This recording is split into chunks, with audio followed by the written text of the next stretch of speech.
Bem-vindo ao Momento Corporativo, o programa que vai ligar você a todas as atividades da sua região, a região de Rio Preto. Por falar em Rio Preto, você conhece a sua região? Você sabe onde está inserida a sua empresa?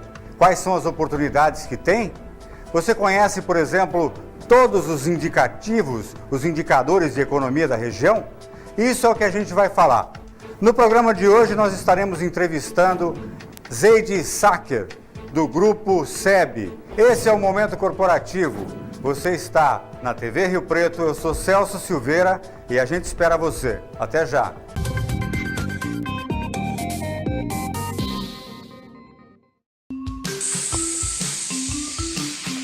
Esse barulho é inconfundível. O sabor a gente reconhece na ponta da língua. A sua fórmula secreta foi desenvolvida por especialistas nos Estados Unidos. Está na mesa de milhões de famílias e em milhares de pontos de venda. É uma das marcas mais lembradas nas pesquisas especializadas. Você sabe de quem estou falando, né? Tome você também uma atitude diferente e surpreenda-se. Beba Roller.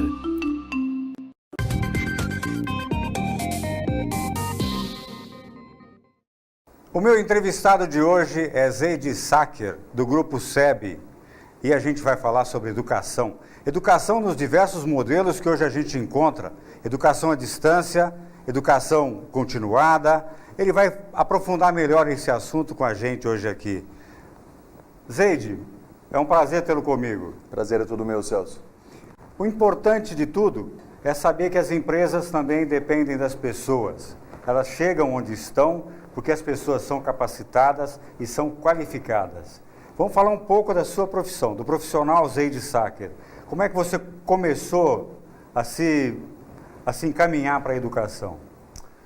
Quando a gente fala de qualquer profissão, a gente lembra de educação, né? Eu sou formado pela USP de Ribeirão Preto. Por sinal, fui para Ribeirão e fiquei durante 21 anos em Ribeirão. Uma cidade que me acolheu muito bem, assim como há 2 anos Rio Preto tem me acolhido. Fui para Ribeirão para fazer a Universidade de São Paulo e lá acabei fazendo minha pós-graduação também e tenho minha formação original como professor. Professor, exatamente. Professor de biologia. Originalmente. Depois fiz as minhas especializações em administração, parti para o lado de gestão, de gestão empresarial, de gestão de negócios, mas minha formação original é como professor. E para a gente ser professor, a gente não escolhe muito, né? É o dom que a gente tem para conseguir entrar numa sala de aula e fazer aquilo que a gente precisa fazer. O que você prefere, o sacerdócio de ser o professor ou a gestão? As duas coisas acabam tendo o seu lado positivo, sem dúvida alguma, né? Eu digo isso porque quando a gente fala da gestão, a gente pensa numa responsabilidade muito grande, a gente pensa no poder que você tem. A profissão de professor, né, o magistério, ela é uma profissão encantadora, eu não posso negar isso, né? Você entrar numa sala de aula, conseguir passar aquilo que você sabe, conseguir passar o seu conteúdo para os alunos e perceber nos olhos dos alunos que eles entenderam, perceber que a satisfação dos alunos e o agradecimento dos alunos quando eles conseguem conquistar algum objetivo, né? Vamos pensar aí no quesito de vestibular mesmo, é algo fantástico, né? Os alunos estudam, se dedicam durante o ano inteiro, seguem as nossas orientações e ali no final do ano tem a sua conquista, o seu objetivo atingido.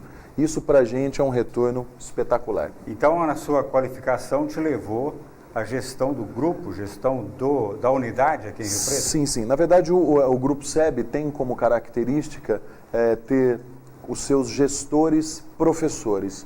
E isso, não só na minha opinião, mas na opinião de muitos profissionais, é algo determinante. Porque quando a gente tem um gestor que não sabe o que é, um gestor educacional, que não sabe o que é uma sala de aula ou está muito distante de uma sala de aula, a proposta que é colocada para o aluno, ela pode ser fantástica, mas na teoria, na prática... Seria um marqueteiro disfarçado. Exatamente, porque na prática ela acaba sendo cansativa ou ainda uma prática que não é tão aproveitada, improdutiva. Precisava ser um professor.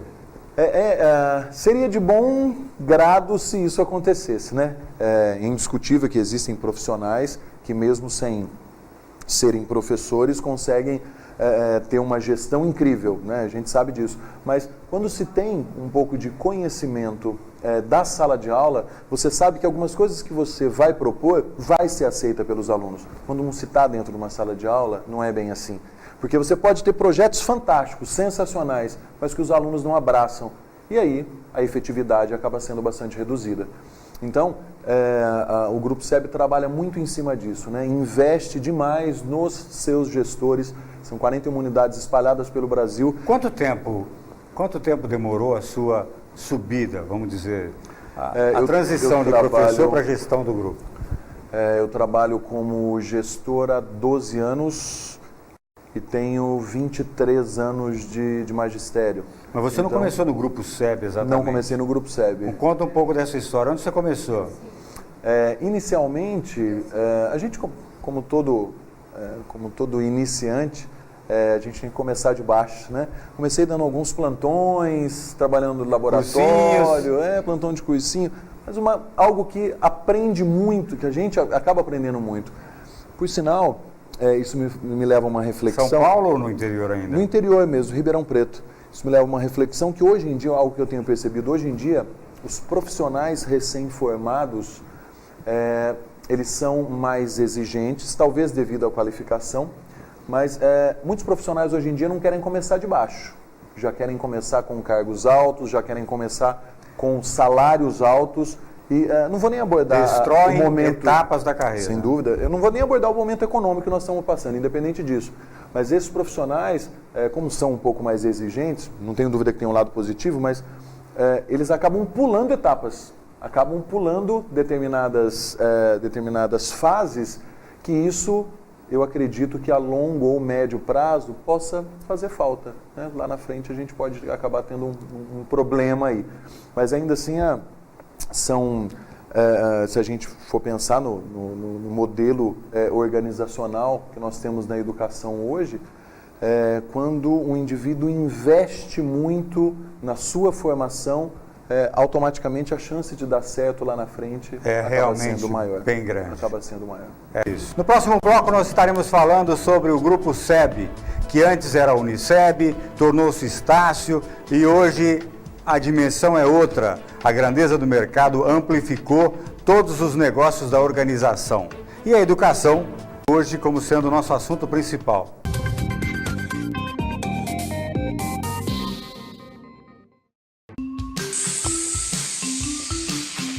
Esse barulho é inconfundível.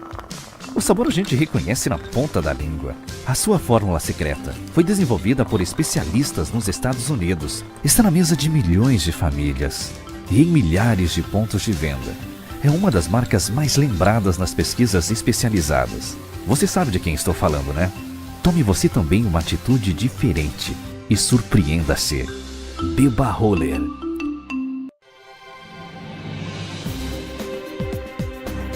O espaço de trabalho ganhou uma nova dimensão.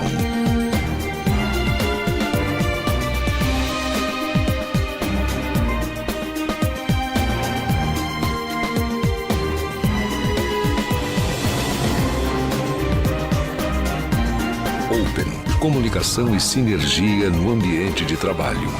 Marelli, ambientes racionais. Geradores Rio Preto, há 12 anos no mercado de grupos geradores. Sediada em São José do Rio Preto, atende a todo o território nacional.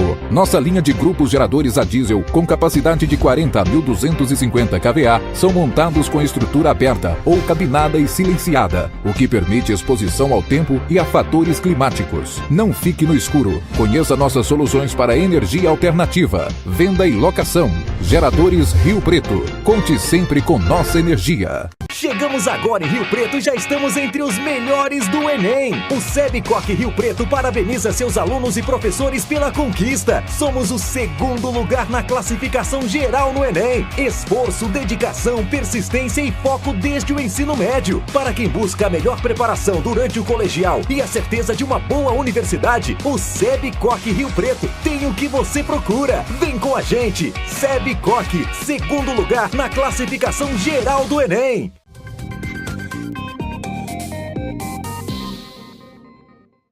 Bem-vindo ao Momento Corporativo. Meu convidado de hoje é Zeid Sacker, diretor do Grupo SEB.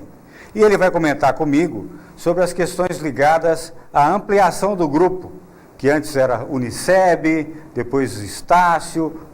Na verdade, Celso, o Grupo SEB, hoje o maior grupo de educação básica do país, né? Quando se fala de educação básica, se fala desde os pitititicos até o cursinho pré-vestibular. Todos os níveis. Né? Todos os níveis. Nós somos hoje o maior grupo de educação do país, né? Com aproximadamente 45 mil alunos. E o Grupo SEB, alguns anos atrás, criou a Uniceb, uma faculdade nossa. Essa faculdade foi crescendo e alguns anos atrás, então, ela foi vendida para o Grupo Estácio, a antiga Universidade Estácio de Sá, do Rio de Janeiro, um grupo que foi crescendo gradualmente no Brasil. E por quê? Porque o Grupo SEB tinha a intenção, então, de ter o seu foco voltado para a educação básica. E decidimos, então, administrativamente, abrirmos mão do ensino superior. Então, a Uniceb ela acabou sendo vendida para a Estácio, mas ainda assim continuou sobre nossa gestão. Ou seja, somos nós os responsáveis pela Uniceb aqui pela academia. São José do Rio Preto, exatamente. Pela universidade mesmo, né, com cursos de educação à distância, cursos semipresenciais, com cursos também presenciais no próximo ano. São quantas unidades? São 41 unidades SEB, escolas SEB pelo Brasil. Agora, com a aquisição dessa Uniceb, né, da parte de ensino superior pela Estácio, isso ampliou muito a possibilidade de estudo dos alunos. Por quê? Porque a Estácio está presente num número muito maior de cidades e atendendo a inúmeras carreiras, a inúmeras áreas.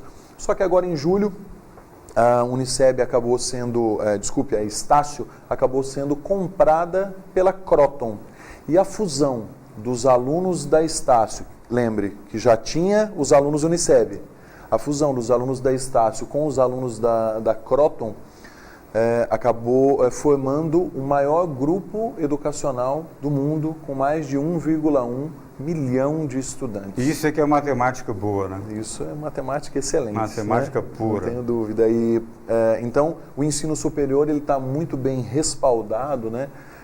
Ele está muito bem garantido porque não se tem um número tão grande de alunos assim à toa. Né? Você há de concordar comigo que é um trabalho de muitos anos de ambas as empresas que com essas fusões só tornou a educação ainda mais forte. Né? E o Grupo SEB partiu pelo investimento na educação básica, no ensino maternal, no ensino infantil, no Fundamental 1, Fundamental 2, no ensino médio, no pré-vestibular. Quer dizer, são vários segmentos, vários Quantos professores nichos. vocês têm? Não sei dizer para você, por conta do tamanho da instituição, né? Mas eu posso dar o exemplo pela unidade que é de minha responsabilidade aqui em Rio Preto, nós temos 47 professores. Então, a gente investe muito na capacitação de professores, a gente tenta permitir com que o professor se sinta muito à vontade para dar aula. Ao meu ver, Celso, os professores, o corpo docente de uma escola representa a alma, o coração de uma escola. Sem dúvida. Por que eu digo isso? Eu não preciso ter nada, eu não preciso ter ar-condicionado, eu não preciso ter lousa eletrônica, eu não preciso ter recursos digitais. Se eu tiver um cara muito bom, esse cara vai conseguir fazer o que ele precisa fazer, que é fazer o aluno entender. Todo mundo já teve um professor que tinha muito conteúdo, mas não tinha didática, né? Nossa, o cara sabe tanto, mas eu não consigo aprender com ele, eu não consigo entender o que ele diz. Todo mundo já teve um professor Didática é o grande mote do dúvida, negócio. Sem dúvida. E o que a gente trabalha muito no grupo é justamente isso. É trabalhar com o melhor corpo docente, e isso não são minhas palavras, é sim dos alunos, com o melhor corpo docente de Rio Preto. Um ensino muito bem qualificado, em que os professores têm a possibilidade de passar aquilo que eles sabem com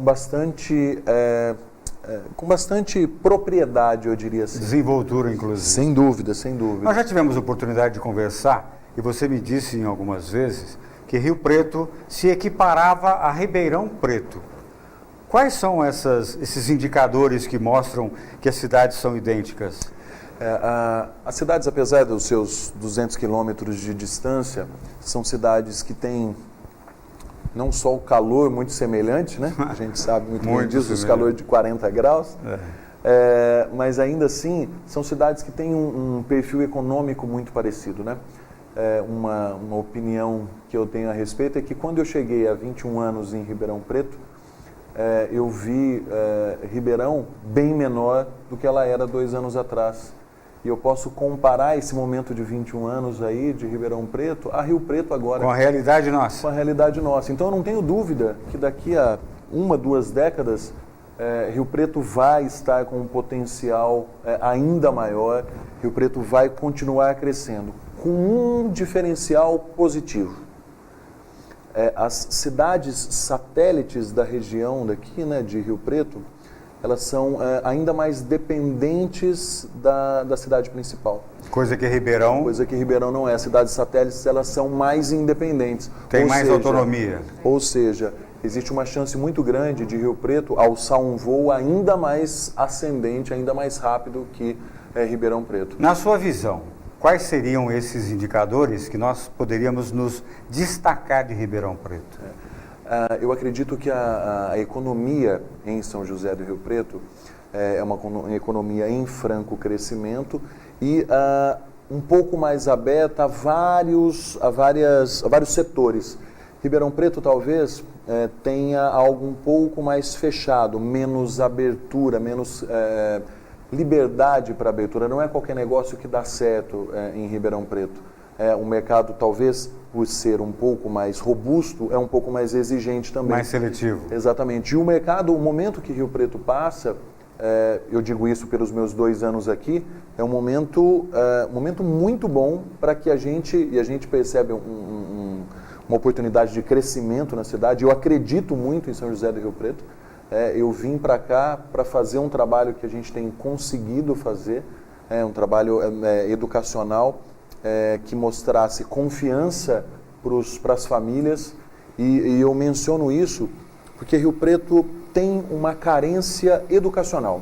O que eu chamo de uma carência educacional? Nós tivemos algumas escolas nos últimos 20 anos que fecharam, escolas de ensino médio, escolas de cursinho, escolas de ensino fundamental. Então, hoje em dia, quando o pai vai matricular o filho, ele quer ter certeza que a escola vai durar pelo menos até o filho dele sair. A escola não vai fechar. Nós temos inúmeros casos em Rio Preto, diferente de outras cidades. Então, existe uma carência educacional. E o Grupo SEB, com 52 anos de tradição, eu acredito muito que conseguiu suprir um pouco dessa carência, né? Dar segurança para os pais, para quem quer uma carreira. A gente não está fazendo experiência com o filho de ninguém, né? Nós estamos realmente fazendo com que os pais tenham certeza que o projeto colocado é um projeto eficiente. No próximo bloco, a minha conversa com o Zeid Sacker vai dar um passeio pela educação no Brasil. Um pouquinho da região, mas a gente vai alçar voos no Brasil, que mostra esse slogan de educação para todos. A gente volta já.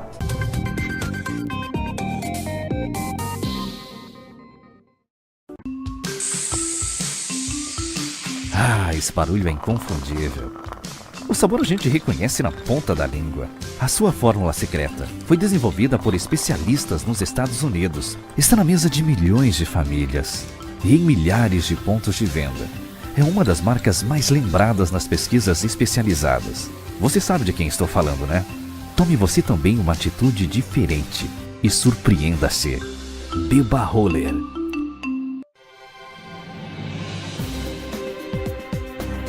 O espaço de trabalho ganhou uma nova dimensão.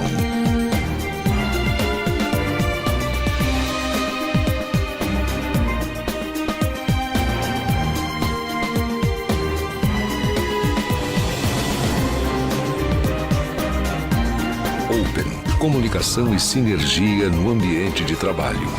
Marelli, ambientes racionais. Geradores Rio Preto, há 12 anos no mercado de grupos geradores. Sediada em São José do Rio Preto, atende a todo o território nacional. Nossa linha de grupos geradores a diesel, com capacidade de 40.250 kVA, são montados com estrutura aberta ou cabinada e silenciada, o que permite exposição ao tempo e a fatores climáticos. Não fique no escuro. Conheça nossas soluções para energia alternativa, venda e locação. Geradores Rio Preto. Conte sempre com nossa energia. Olá, nós somos a Passaredo, a companhia aérea brasileira que melhor liga o interior a um mundo de oportunidades. Você já se perguntou por que o interior e o mundo lá fora não poderiam estar mais próximos? A gente se perguntou e fez disso uma missão, ligar os dois, criando entre eles uma passagem, um passeio, um passaporte. Acreditamos que o interior é um mundo e nos orgulhamos de ampliar os horizontes dele para você a cada decolagem.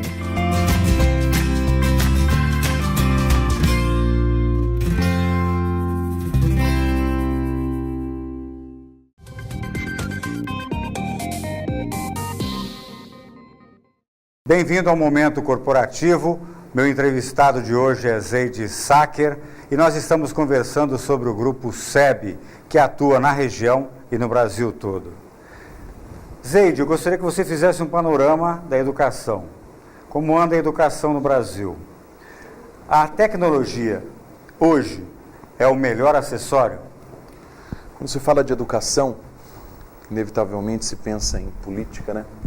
E eu digo isso porque a educação na política é prioridade. Não vou dizer que seria prioridade, mas é prioridade, né? E apesar disso ser uma prioridade, ainda assim nós não temos a efetividade que precisaríamos ter. Então o que acaba acontecendo? A gente poderia ter uma educação diferente hoje. Nós poderíamos ter um acesso muito maior de mais alunos, facilitado? Não só mais facilitado, mas eu acredito que mecanismos que levassem a essa efetivação, né, ao aprendizado. A gente não quer mecanismos, eu digo isso como educador, como professor e como gestor também, eu não penso apenas nos resultados, eu preciso pensar nos meios. Como que eu vou fazer para ter um resultado efetivo? Porque esse como vai me potencializar ou não o resultado lá na frente. É óbvio que isso acontece em todos os setores, todos os segmentos, mas eu penso muito que a educação, hoje em dia, ela precisa ser recriada, ela precisa ser desconstruída para que ela seja repensada. E nós temos tempo de que isso aconteça dentro de um segmento tão moderno, tão atuante, tão vibrante, com tanta tecnologia em cima? Esse tempo seria interessante se nós estivéssemos ainda no século XX, né? Para que os alunos de hoje já pudessem usufruir, mas a educação ela ficou um pouco atrasada durante algum tempo e algumas escolas acabaram liderando esse mercado educacional com inovações. O que são essas inovações? Exatamente o que você falou, a tecnologia. A gente sabe que a tecnologia ela permite que o aluno desbrave horizontes, ele veja algumas coisas que antes ele não via, né? Sair do esquema de giz e lousa, sair do esquema de carteiras enfileiradas. Hoje em dia nós temos uma educação, algo proposto por cientistas e por estudiosos no segmento. Nós temos uma educação chamada de educação 3.0, que é uma educação que quebra paradigmas, é uma educação que propõe que as salas de aula elas não devem ter carteiras enfileiradas, não devem ter, a sala de aula não deve ter frente, ela não deve ter fundo. O professor passa um determinado conteúdo para que os alunos leiam e estudem esse conteúdo e utilizem recursos digitais como determinados aplicativos para que eles se preparem para a aula seguinte. Isso faz com que ele corra atrás, isso faz com que ele vá atrás de um determinado conteúdo e consiga aprender de uma maneira muito mais leve, eu usaria esse termo, do que simplesmente o professor falando e o aluno ouvindo. Essa educação 3.0, ela prega justamente isso, que a gente... bastante velocidade, sem nessa dúvida alguma. 3.0. As faculdades de medicina hoje em dia usam um conceito chamado de PBL, que diz que o ensino ele é baseado em problemas. Então, o que acontece? O professor lá na medicina, o professor coloca um problema, olha, o paciente está apresentando determinados sintomas, assim, assim, assim, o que a gente faria? mas mesmo sem o aluno ter tido aquela aula. Então, o que o aluno vai fazer? Ele vai recorrer aos livros, ele vai estudar para propor, e aí o professor entra consertando os erros e tirando todas as dúvidas. É algo que tem sido muito discutido hoje em dia, né, no ensino superior, que começou a ser aplicado no ensino fundamental, esse trabalho em PBL, mas que tem tido resultados extremamente frutíferos. Por que isso? Justamente porque permite uma educação diferente. A gente está saindo do tradicional, a gente está saindo do trivial. Você está falando que a gente está saindo do tradicional. Eu perguntaria para você o seguinte: como ficam as estruturas físicas? É uma novidade. Qual é o próximo passo disso tudo? É uma novidade, não é algo que nós faremos a mudança em pouco tempo. A gente conhece estruturas de mercado que desapareceram. Sim. Como é que vai ser esse cenário? Essa educação diferente, ela tem sido, como eu disse, muito estudada e já aplicada. E os resultados são positivos. Então a gente tem certeza que vai haver uma adaptação da educação, né? Ou pelo menos das escolas, não só da estrutura física, mas de toda a estrutura de uma escola, a esse novo planejamento, a esse novo método. E eu não tenho dúvida que inúmeras escolas serão resistentes, inúmeras escolas ainda manterão a sua tradição, né? Os métodos tradicionais, mas o que importa é que a inovação ela é necessária. A tecnologia, não só os recursos. A resistência deve ser o maior desafio.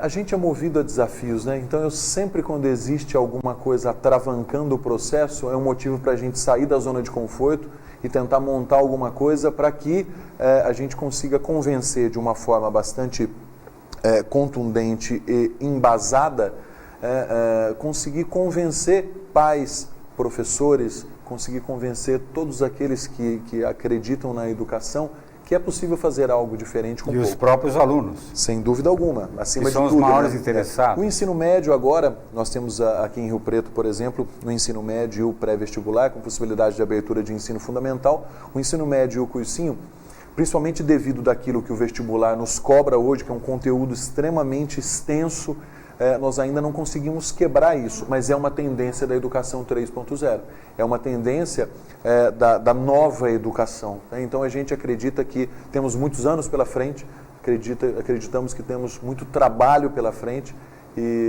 mas pelo menos eu sou movido a desafios. Sempre quando eu me vejo na zona de conforto, eu me sinto um pouco incomodado. Então, vamos estudar, vamos trabalhar, que eu não tenho dúvida que a gente vai conseguir fazer um Brasil melhor daqui a algum tempo. E com esse desafio nós terminamos o nosso programa. Esperamos que você tenha gostado e esperamos você também para o nosso próximo programa, que se propõe trazer novos desafios para você. Muito obrigado.